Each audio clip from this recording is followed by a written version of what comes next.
I did, Carter said, but his mind questioned whether the meeting was by chance or by design. Had Mr. Vernon purposely asked Carter to return at 4, knowing the kids will be getting off school? Did you three meet here a lot? Carter asked Layla. Every Friday after school lets out, Layla said. Ridley is homeschooled, Theo go to private school, and I go to public, so we don't get to meet one another except here. We talk, illusions and tricks, and of course, practice. I practice levitation, Theo said, and then making things float in the air. You saw my work earlier today. I love learning about transformation, Ridley added. She pulled a top hat off a nearby shelf, moved it behind a wheelchair, and when it reappeared, it had become a book with a top hat on the cover. I like to change objects from one to another. And I escape, Layla said. Dad, can you please turn me upside down in a tank full of water? I can, and I will, when you turn 18, Mr. Vernon said. Ridley turned to Carter and asked pointedly, Did you have a skill? I don't know, Carter said, blood rushing to his face. He thought of his parents disappearing. He thought of running away from Uncle Sly.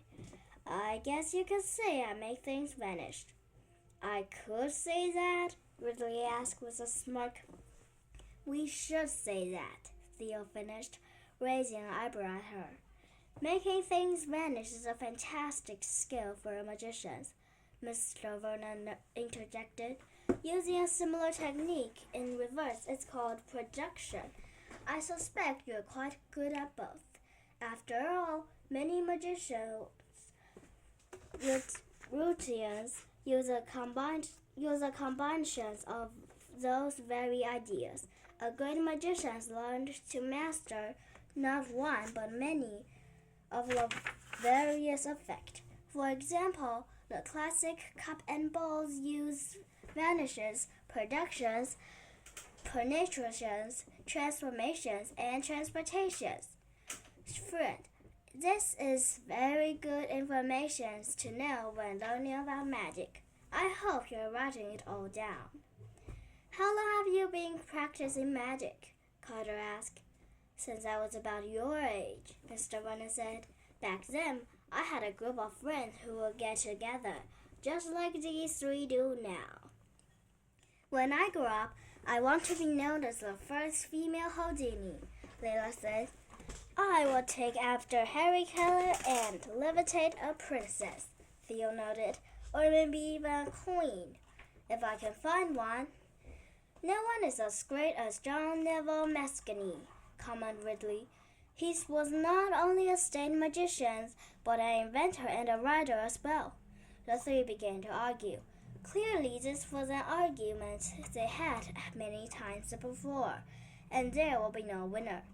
Carter and Mr. Vernon exchanged an amused glance. Opinions are like hearts, Mr. Vernon said.